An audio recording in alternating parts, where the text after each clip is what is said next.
ফিরে এলাম বিরতির পর। আপনারা দেখছেন ট্রাইব টিভি। পরবর্তী যে খবরের দিকে চোখ রাখবো, বাঁকুড়া এবং পুরুলিয়া জেলার প্রান্তিক জনগোষ্ঠীর কাছে মনসা একটি লোক উৎসব। এখানে দেবী মনসার পুজো প্রচলিত আছে। শ্রাবণ মাসের মকর সংক্রান্তির দিন থেকে শুরু করে এই মনসা পুজো শুরু হয়।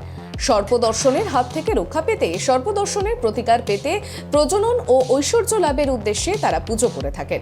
বুধবার বাঁকুড়া শহরের পুরাতন রথতলা বাউরি পাড়ার 16 আনা এলাকায় কমিটির সদস্যরা চরম ব্যস্ততার মধ্যে মা মনসার বিভিন্ন মূর্তির গায়ে হলুদ লাগিয়ে পুজো শেষ প্রস্তুতি সারলেন। আগে যেমন বাড়ি ঢোয়া আগে মাকে সব পরিষ্কার পরিচ্ছন্ন গায়ে হলুদ তেল এসব মাখিয়ে মন্দিরে তোলা হয় এবং যে দেগুড়িয়া বা যে ঘট নেয় সে কিন্তু আমাদের ঠিক একটা দেড়টার থেকে নিত্য বা পূজাটা আবার করে। সেই পূজা করার পরই তারপরে আমরা আর কোনো কিছু করিনি। এবার বামুন ঠাকুর আবার রাত্রে আবার বাড়ি নিয়ে বেরাবো সব ছেলেপুলের নিয়ে, বুঝতে পারছেন। ওখানে ঘাটে পুজো হবে, পুজো হওয়ার পরই আমাদের বলি একটা তো হয়, সেখানেও হবে, দিয়ে তারপর নিয়ে এসে আবার ঘাট মেলাতে নিয়ে আসবো। রাঢ় বাংলার যেটা পুজো, এই মনসা পুজোটা খুবই বিখ্যাত, আমাদের খুব আদি পুজো। এই পুজোটা আমাদের বাঁকুড়া পুরুলিয়া ডিস্ট্রিক্টে সবথেকে বেশি মান্যতা হয়। এটা যেমন গতকাল এটা বার কামানো ছিল, উপোস দিয়ে তারা বার কামিয়েছে। আজকে আমাদের যেমন বাড়ি আনতে যাওয়া, যেটা ঘট আনতে যাওয়া হয় মায়ের, সেটা সন্ধ্যাবেলা সবাই প্রতিটা মণ্ডপের থেকে ঘট আনতে যাবে।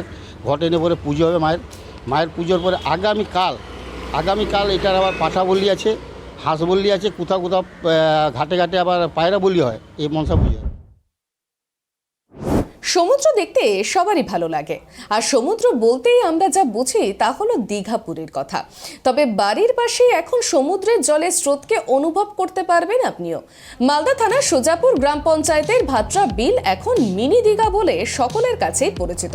মালদা শহর থেকে 5 কিলোমিটার দূরে অবস্থিত এই ভাত্রা বিল। বর্ষার সময় বৃষ্টির জলে ভরে যায় এই বিলে, আবার গ্রীষ্মের সময় এই বিলে জল থাকে না। তবে এবার জেলায় বর্ষার বৃষ্টি অনেকটাই কম। জেলার বিভিন্ন ব্লক থেকে শুরু করে প্রতিবেশী জেলা, এমনকি রাজ্যের বিভিন্ন প্রান্ত থেকে অনেক পর্যটকেরাই আসছেন এখানে। একসময় নৌকাও চলতো এই বিলে, তবে প্রশাসনের কড়া নির্দেশে এখন আর নৌকো চলে না। পর্যটকদের দাবি, এই ভাত্রা বিল পর্যটন কেন্দ্র হিসেবে গড়ে তোলা হোক, পাশাপাশি এখানে আসতে রাস্তাগুলিও মেরামত করে ঠিক করা উচিত। ভাটরা বিল নামেই পরিচিত মালদা শহর। দীঘার মতন মনোরম পরিবেশ বলে পরিচয়। রোববারের দিন আজকে আমরাও চলে এসেছি, একটু আনন্দ করতে আর সুন্দর হাওয়া বলছে। আপনিও বুঝতে পারছেন যে কতটুকু মনোরম পরিবেশ তৈরি হয়েছে। আর অনেকেই মালদা শহরের অনেকেই এখানে আসে একটু সময় কাটাতে, ঠিক দীঘার মতনই মনে হয়। আর আশা করি আগামী দিনে আমরা এটাই চাই যে এই জায়গাটা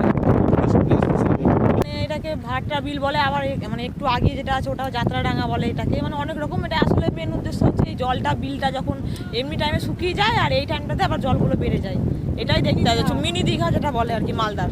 হ্যাঁ, প্রত্যেকবার আসা হয়, একবার না দুবার তিনবার আসা হয়। আসছি খেলার খবরে। কলকাতা নাইট রাইডার্সে প্রথমবার ভারতীয় কোচ ব্রেন্ডন ম্যাককালাম ইংল্যান্ড দলের দায়িত্ব নিয়ে চলে যাওয়ায় সেই জায়গায় কোনো বিদেশি নয়, রঞ্জি জয়ী ভারতের কোচ চন্দ্রকান্ত পণ্ডিতের হাতে দলের দায়িত্ব তুলে দিল নাইট কর্তৃপক্ষ। 2012 সালেও নাইট রাইডার্স মালিক শাহরুখ খানের সঙ্গে একবার বৈঠক হয়েছিল পণ্ডিতের।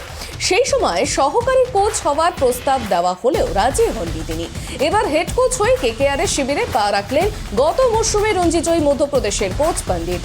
ভারতের হয়ে 5টি টেস্ট এবং 36টি একদিনের ম্যাচ খেলেছেন চন্দ্রকান্ত। ক্রিকেটার হিসেবে তার যা জনপ্রিয়তা ছিল তা অনেকটা বেড়ে যায় কোচ হিসেবে। রঞ্জিতে একাধিক দলের হয়ে কোচিং করিয়েছেন। মধ্যপ্রদেশ ছাড়াও তার প্রশিক্ষণে রঞ্জি জিতেছে মুম্বাই এবং বিদর্ভ। 2014 সালের পর থেকে আইপিএলের ট্রফিহীন কেকেআর চন্দ্রকান্তকে কোচ করে এনে সেই ট্রফি ছুঁতে চাইছে নাইট শিবির। মাস করলেই ইডেনে বসতে চলেছে চাঁদের হাট। ইডেনে ফের ব্যাট হাতে দেখা যাবে সৌরভ গঙ্গোপাধ্যায়কে। আগামী 16 সেপ্টেম্বর লেজেন্ডস ক্রিকেট লিগের প্রতি ম্যাচে খেলতে ব্যাট হাতে মাঠে নামছেন প্রাক্তন ভারত অধিনায়ক। সবকিছু ঠিকঠাক চললে সেদিনই ইডেনে দেখা যেতে পারে বলিউডের কিংবদন্তি অমিতাভ বচ্চনকেও।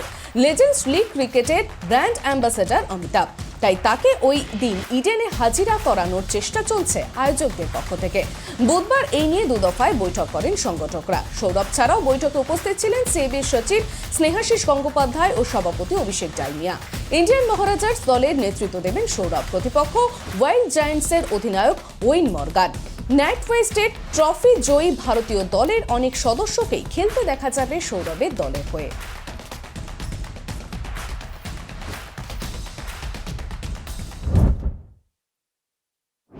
দশজনে খেলেও ডুরান্ট কাপের প্রথম ম্যাচ জিতে মাঠ ছাড়ল বেঙ্গালুরু এফসি। বুধবার কিশোর ভারতী স্টেডিয়ামে জামশেদপুর এফসিকে 2-1 গোলে হারালো সুনীল ছেত্রীরা।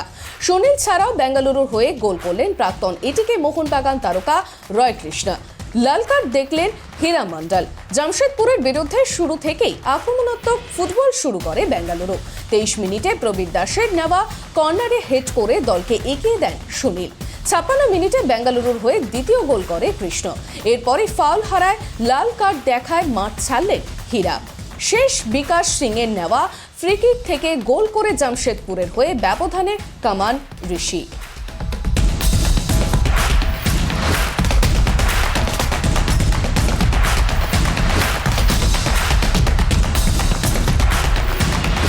মিড ডে প্রাইম আজকের মতন এই পর্যন্ত। অন্যান্য সব খবরের আপডেট পেতে চোখ রাখুন ট্রাইব টিভির পর্দায়।